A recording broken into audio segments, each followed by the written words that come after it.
अस्सलाम वालेकुम जी। मेरा नाम इजाज़ अहमद है। आप देख रहे हैं NF real estate YouTube channel. NF real estate के प्लेटफॉर्म पे एक बार फिर आप सबको खुशामदीद। आज जी हम डिस्कस करेंगे डीएच गुजरावाला के सेक्टर डी और सेक्टर जी के बारे में। इनको आपस में कंपेयर करेंगे रेट्स के हवाले से, लोकेशन के हवाले से और फ्यूचर प्रोस्पेक्ट्स क्या हैं सेक्टर जी के और सेक्टर डी के। और हमें फ़िल वक्त अगर बाय करना है प्लॉट एक कनाल का तो वो हमें जी ब्लॉक में बाय करना चाहिए या डी ब्लॉक में बाय करना चाहिए।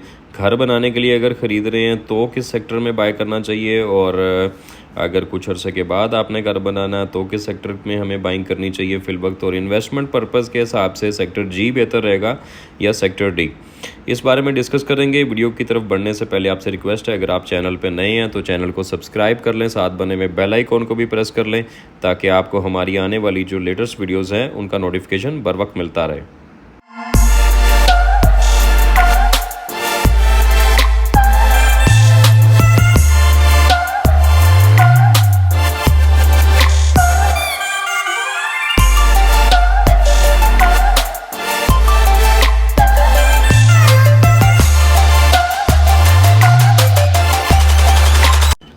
सबसे पहले अगर हम बात करते चलें जी ब्लॉक में कनाल के प्लॉट की प्राइस की, तो साथ में 10 मरले का भी बता देता हूँ। चलें 10 मरला की भी आपको इन्फॉर्मेशन मिल जाएगी।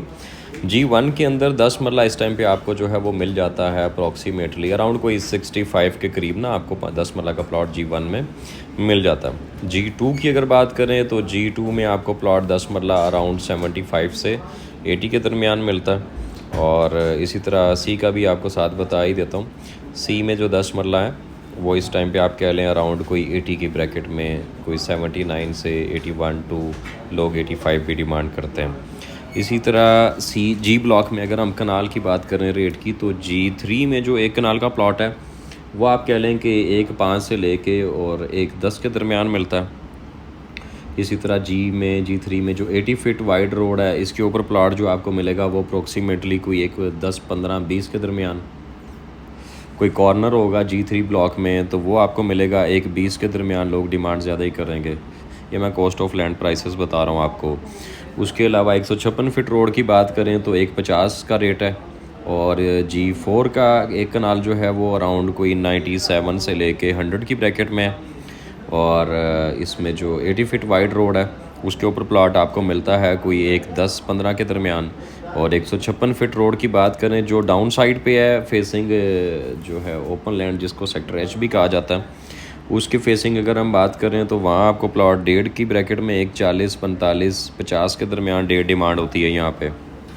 और जो facing L block 156 feet road है वहाँ पे आपको प्लॉट मिलना चाहिए कोई 1.15-20 के दरमियान। इसी तरह हम इसका ये बताता चलूँ कि जी ब्लॉक में पोजीशन है और घर बन रहे हैं यहाँ पे। इवन जी3 में भी काफ़ी घर जो हैं वो बन रहे हैं और कुछ कंप्लीट भी हो चुके हुए हैं। जी4 में भी घर जो हैं वो काफ़ी स्टार्ट हो चुके हुए हैं। जी ब्लॉक में 10 मरला के जो हैं वो अच्छे खासे घर बन चुके हुए हैं जी2 में स्पेशली और जी1 में।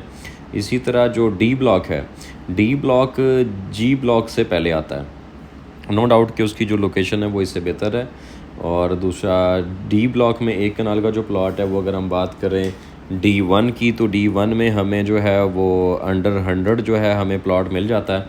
और D4 की जो बात करें तो D4 में और D1 में तकरीबन आलमोस्ट सेम रेट है। इनकी 156 फीट रोड की बात करें तो वहाँ प्लॉट जो है वो अराउंड कोई 125 से 130 की ब्रैकेट में मिलना चाहिए। और D2 की बात करें तो D2 में 2 कनाल और कनाल की अवेलेबिलिटी है। D2 में जो 200 फीट बुलेवार्ड पे प्लॉट हैं एक कनाल के, उसका आप कह लें कि इस टाइम पे जो मार्केट वर्थ बनती है वो अराउंड कोई 175 से 185 की ब्रैकेट में बनती है। और अगर कोई अवेलेबल होगा तो उसकी लोग डिमांड करते हैं अराउंड 200 की ब्रैकेट में।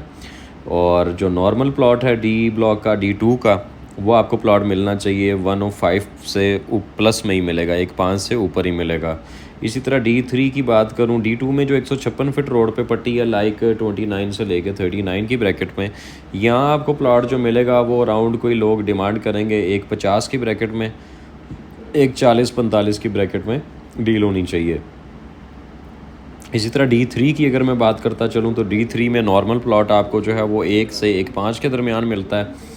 और 156 फीट रोड जो फेसिंग एच ब्लॉक आती है जो 200 फीट बुलेवार्ड से रोड आ रहा है उसके ऊपर जो 156 फीट रोड है जहाँ पे नंबरिंग है जी कोई 26 से लेके और 40 की ब्रैकेट में, यहाँ आपको प्लॉट जो है वो लोग डेट डिमांड करेंगे। ऑफ़र जो आएगी वो अराउंड कोई 1.35 से 1.40 के दरमियान आती है, 45 तक भी कोशिश की जा सकती है। और 156 फीट रोड जो अपर साइड है फेसिंग C5 के, जो पहला पैच है यहाँ पे आपको जो है वो डिमांड मिलेगी अराउंड 140 के, और प्लॉट मिलेगा तकरीबन कोई 1.35-40 के दरमियान। इसके बाद जो नंबरिंग है जो फेसिंग C5 5 मरला के आता है, वो उस पट्टी में जो रेट वर्थ बनता है वो तकरीबन कोई 1.30 के राउंड बनती है, लोग डिमांड करेंगे कोई 1.35। ठीक है, तो ये हो गए इनके रेट्स। उसके बाद अगर हम बात करते चलें इसकी लोकेशन की, जी और डी की लोकेशन, नो डाउट की जी कि डी ब्लॉक की बेहतर है, बिकॉज़ वो 200 फीट बुलेवार्ड के करीब है, 200 फीट बुलेवार्ड के ऊपर आता है। और दूसरा उसको सेकंड बेस्ट एज जो है वो ये है कि वो राउंड अबाउट जो है आपका DHA में जब आप एंटर होते हैं तो पहला राउंड अबाउट जो आता है उसके राइट साइड से जो इनोवेस्टा और जो है DHA का जो ऑफिस है वो भी डी ब्लॉक के कॉर्नर पे मिलता है आपको, और वो 200 फीट बुलेवार्ड उसको दो साइड से लगती है। ये इनको एज है और डी ब्लॉक की लोकेशन नो डाउट के बेहतर है। अब तीसरा अगर हम बात करते चलें फ्यूचर प्रोस्पेक्ट्स की, लाइक हमें देखें अगर आपने घर फौरी तौर पे बनाना है तो फिर तो आपके पास जो है वो जी ब्लॉक से बेहतर ऑप्शन नहीं है, क्योंकि वहाँ पे पोजेसन इस टाइम पे मिला हुआ है और घर बन भी रहे हैं वहाँ पे, तो ऑब्वियसली वहाँ पे पोजेसन है तो आप वहीं पे घर बनाएंगे। अगर आपने 6 महीने साल तक घर बनाना है तो फिर मैं आपको मशवरा दूंगा कि आप डी ब्लॉक में बाय करें, क्योंकि वो जो है उसकी लोकेशन जी ब्लॉक से बेहतर है, और बशर्ती है कि आप 200 फीट बुलेवार्ड के करीब रहें या 156 फीट रोड जो जी ब्लॉक हो जाती है उसके करीब रहेंगे तो आप बेहतर उसमें जो है वो ग्रोथ देख पाएंगे।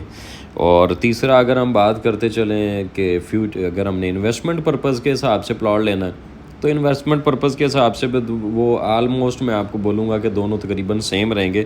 उसकी रीज़न ये है कि आज अगर आप डी ब्लॉक में प्लॉट ले लेते हैं और इसको साल तक पोजेसन मिल जाता है, तो जब तक साल तक इसको पोजेसन मिलेगा तब तक जी ब्लॉक में अच्छे खासे घर जो है वो बन चुके होंगे, वो भी मैच्योर हो चुका होगा, तो उसमें भी रेट्स में जो है वो ग्रोथ आ चुकी होगी।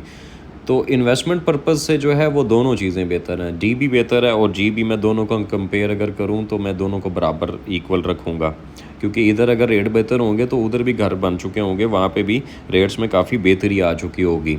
तो ये थी सारी, इनको मैंने जो कंपैरिजन किया है इसमें आप मुझे बताइए अगर मैं कहीं पे गलत होता हूँ तो आप अपने कमेंट्स बॉक्स के अंदर जो है अपनी कीमती राय ज़रूर दिया करें हमें, वो हमारे लिए काफ़ी जो है इम्पोर्टेंस की हामी होती है। शुक्रिया, अल्लाह हाफ़िज़।